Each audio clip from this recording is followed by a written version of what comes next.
side do we stand? Blue red politics. Only states, the facts. Blue and red politics.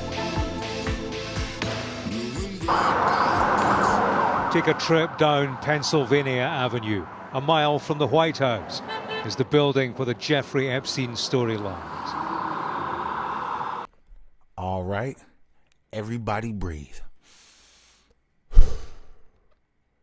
Because when the government says take a trip down Pennsylvania Avenue, what they really mean is watch how fast the accountability can jog in place. 1 mile from the White House, inside the Department of Justice, they promise transparency. Not eventually, not after we test the lighting, but Friday, in full.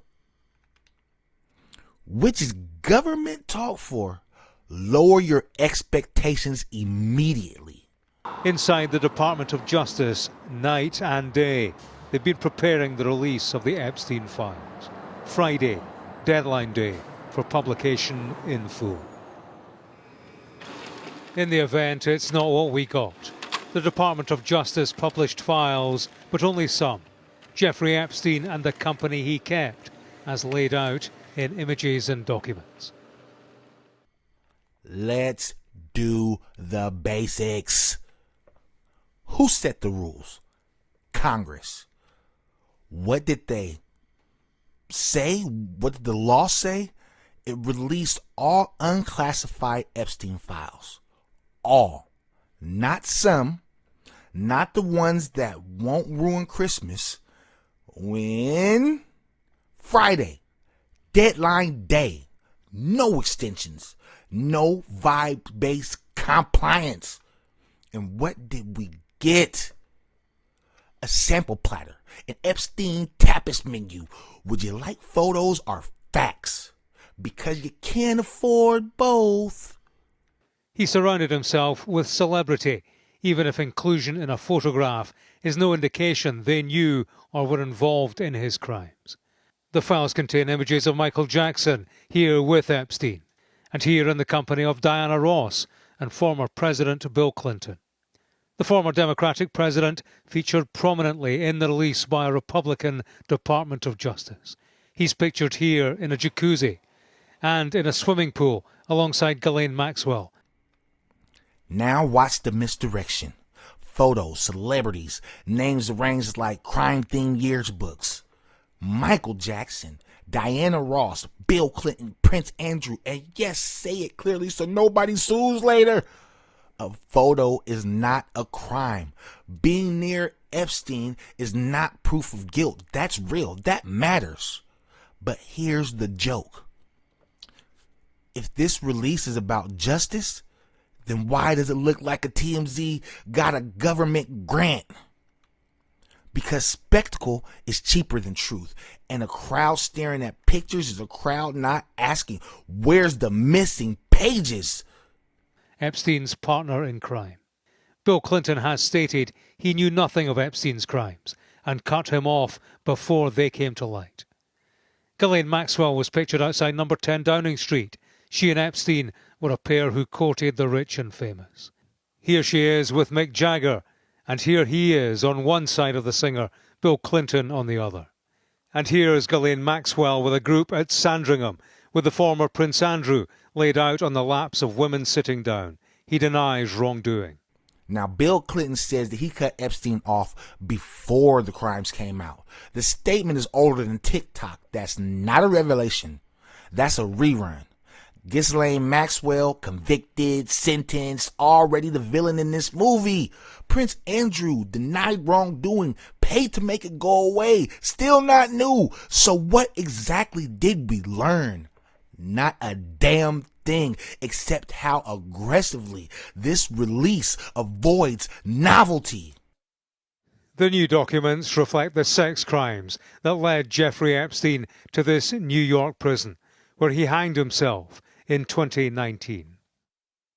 A police incident report from Palm Beach, Florida, lists the pedophile's crimes against women, many underage. An FBI complaint form told of a photographer who took images of her sisters aged 12 and 16. Epstein stole the photos and asked her to take pictures of young girls at swimming pools. He threatened to burn her house down if she told anyone. Now let's talk about actual horror.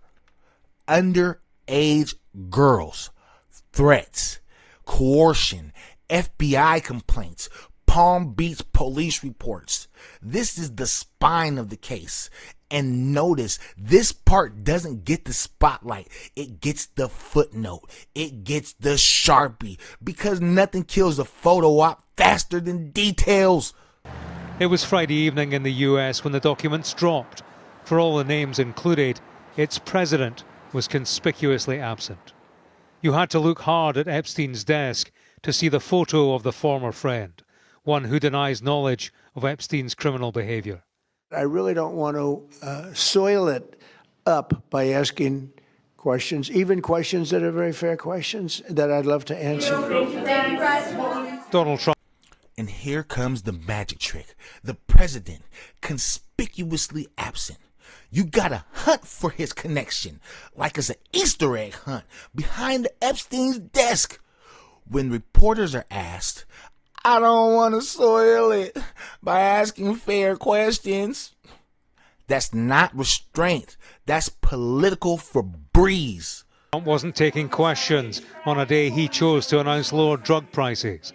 But Epstein questions still hang heavy over the White House, including why release only some files when the law stipulated all. It's confirmed my suspicion all along, which is that they are releasing files that Donald Trump wants them to release and not the files that are needed to be released. The Department of Justice says it's continuing to review additional documents. It anticipates. Now here's the contradiction. They hope you miss it. Why release only small files, some files, when the law says all? Because your partial truth lets you curate blame.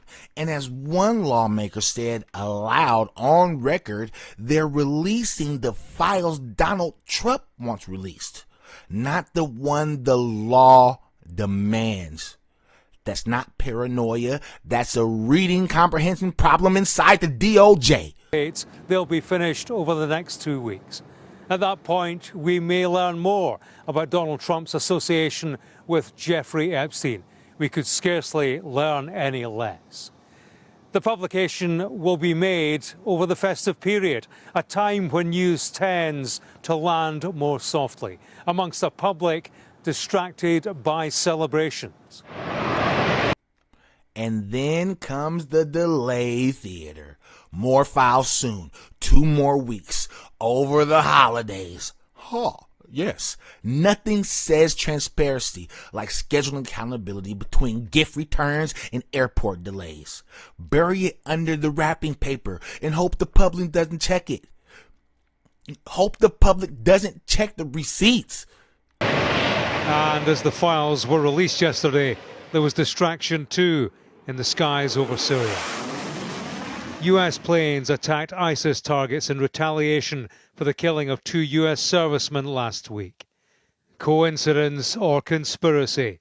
It is but another question on a day of so many others. James Matthews, Sky News in Washington.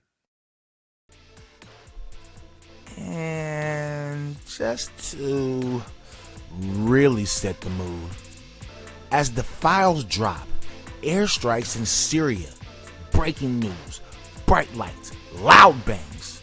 Coincidence? Sure. But it's amazing how often distractions show up right on time. So here's the truth. Minus the applause track, the DOJ didn't release the Epstein files, they performed them. They didn't follow the law, they followed the weather forecast. And until every file is out, they styled. Not styled, not staggered, not holiday proofed. This isn't a story about Epstein. This is a story about how power still gets a redaction pen. Blue and red politics. Real discussions, real opinions, real news. with Arvon Gregory.